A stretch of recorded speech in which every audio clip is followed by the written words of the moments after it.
Nnamdikanu's court update, 13/05/2025. Today's court proceedings just kick-started.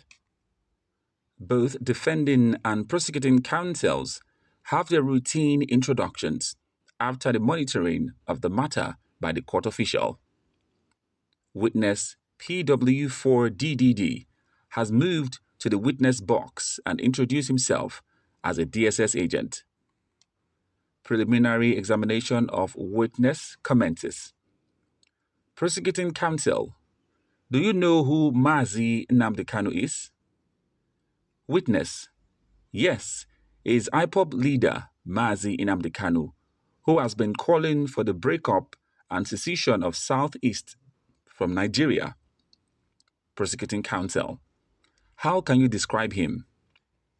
Witness: he is a terrorist. Prosecuting counsel: how did you get to know him? Witness: I knew him when he was arrested in Lagos, and he incites people through Radio Biafra. Prosecuting counsel: where did he keep the transmitter used in airing Radio Biafra? Witness: Nnamdikanu kept it in one Benjamin Madubogu's house at Obolisuizo. Prosecuting counsel: who was assigned to carry out the transmitter search? Witness: I was to carry out the search, locate the transmitter, and retrieve it. The prosecuting counsel moved towards the witness box and shows the masked witness the search warrant for the transmitter. Prosecuting counsel: in whose name was the search warrant issued? Witness: in the presence of Madubogu at his house in Obosuizo. NB: the presiding judge has raised eyebrow on live reports and transcription of court proceedings.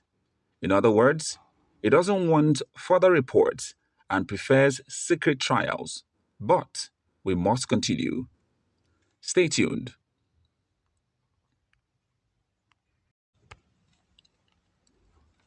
Nnamdikanu's court update, 13/06/2025. Examination of witness PW4DDD continues. Prosecution: what are the contents of the container you found at Benjamin Madubogu's house? Witness: 2 pump-action guns, live bullets, 2 pistols, and cartridges.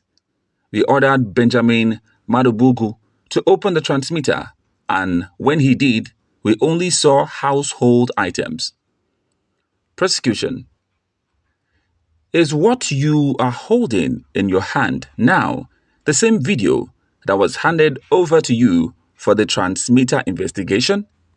Witness: yes, it is.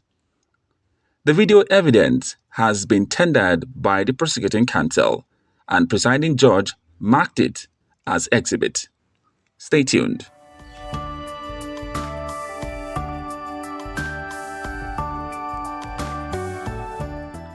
Nnamdikanu's court update, 13/06/2025. Examination of witness PW4DDD continues. Prosecution: what were the content of materials found during the raid of Benjamin Madubogu's house? Witness: 2 pump actions was found in the container. Chimeze moved household stuffs. I was asked to keep the container. MNK and Chimeze came and inspected the container. Stay tuned.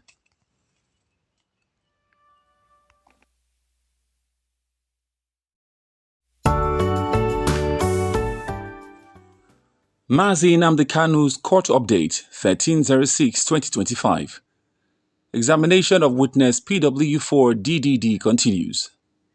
Prosecution: in your 25 years of work in the Southeast, how would you describe the atmosphere of the Southeast? Witness: life has been made difficult due to IPOB activities, IPOB committing terrorist acts. Prosecution: Are all members of IPOB ESN too? Witness: Yes, they enforce Mazi Nnamdi Kanu's instructions. They attack security agents, especially Hausa Fulani.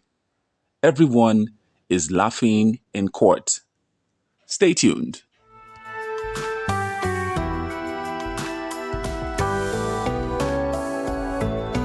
Mazi Nnamdi Kanu's court update, 13/06/2025.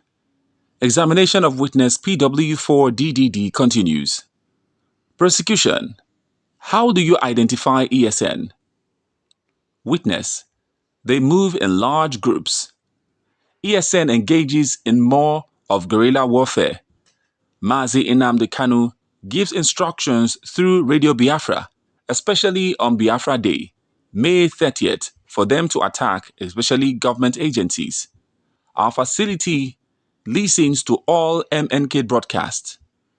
Prosecution applies to play the broadcast of May 29th.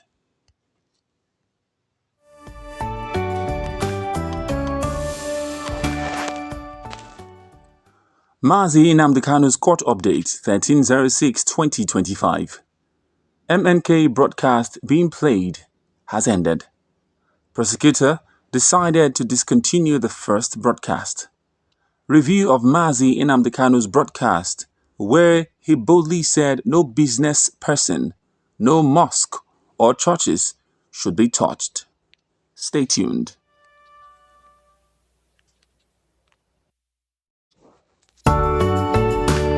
Mazi Nnamdi Kanu Court Update 13/06/2025. Examination of witness PW4DDD continues. Witness narrated that Golak was killed on Monday. Suffice to say that May 30th, 2021 was on a Sunday and not Monday as claimed by the witness. Prosecution: Is sit at home still ongoing? Witness: Yes, my lord. Prosecution: Who is Ikonso? Witness: He is one of the feared ESN members. On April 5th, Ikonso led an attack on the Imo State Correctional Center. Prosecutor has decided to discontinue the first broadcast. In the broadcast, Mazi Nnamdi Kanu, where he boldly said no business person, mosque or churches should be touched. Stay tuned.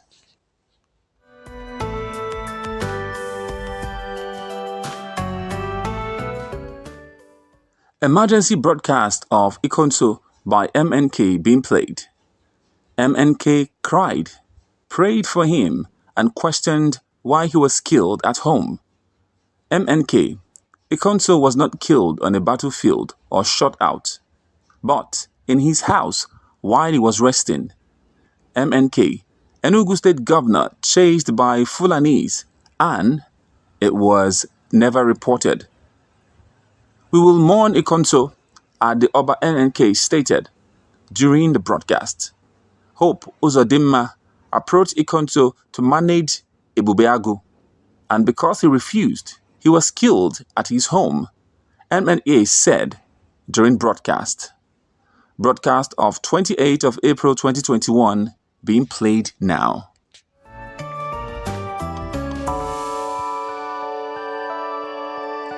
Mazi Nnamdi Kanu's court update, 13/06/2025. The prosecution has ended the reading of the witness. The court has gone on a few minutes break to reconvene shortly. Stay tuned.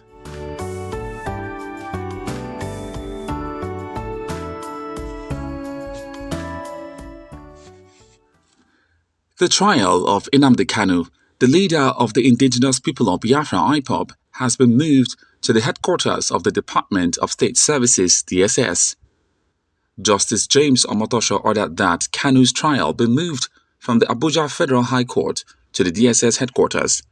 The trial judge said the case was moved to the DSS headquarters to allow for the inspection of Kanu's shipping container. The container was said to have been used by Kanu to bring a radio transmitter into Nigeria for broadcast on Radio Biafra. The IPOB leader is currently facing trial for terrorism due to his push for the actualization of Biafra.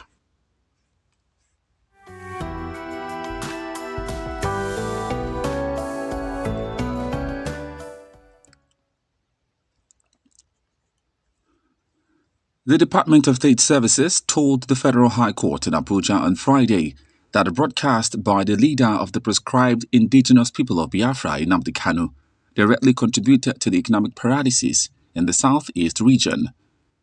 The fourth prosecution witness, a DSS operative codenamed Mr. DDD for security reasons, testified before Justice James Omotosho, led in evidence by the prosecution counsel, Chief Adeboyega Awomolo San. Mr. DDD, in his testimony, said Kanu's broadcast incited the enforcement of IPOB's sit-at-home order through its militant wing, the Eastern Security Network.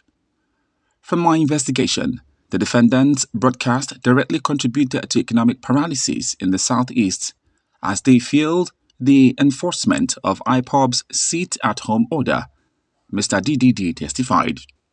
The witness also detailed how Kanu allegedly smuggled a radio transmitter into Nigeria, concealed within household items to evade detection. According to him, the transmitter, which was not declared to the Nigerian Customs Service, was hidden at the residence of one Benjamin Madupogu in Ihiala, Anambra State. Mr. DDD told the court that Kanu used the transmitter to incite violence and spread secessionist messages. He said the defendant used the radio to incite members of the public against the federal government.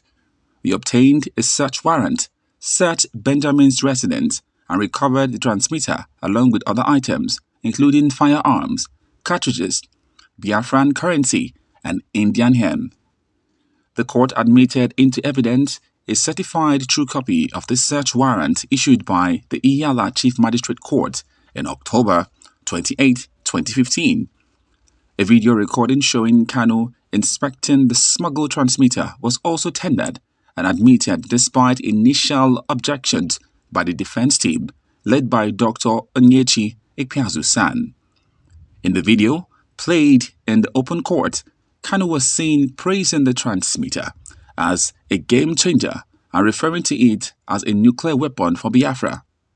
He further warned residents of the southeast not to defy IPOB's sit-at-home order scheduled for May 31, 2021, threatening violence against violators. The prosecution tendered a flash drive containing 18 video clips and 16 radio broadcasts attributed to Kanu, which the court admitted into evidence. Additionally, the statement of Benjamin Madupogu was presented, in which he admitted that Kanu had not provided any custom documentation for the imported transmitter. The court also admitted a publication from Vanguard newspaper in which an alleged ESN member claimed that Kanu ordered the collection of 2,000 human heads for burial rites, although only 30 were reportedly obtained. The defense team objected to the admissibility of the newspaper article, but the court admitted it alongside a certificate of compliance. The prosecution further applied for the court to inspect the container housing the transmitter and other related items currently held at the DSS facility in the presidential villa. The request was granted without opposition. Justice Omotosho ruled that the court would visit the DSS premises to inspect the container and adjourned further proceedings. He emphasized that the court is duty-bound to examine all evidence thoroughly in the pursuit of justice.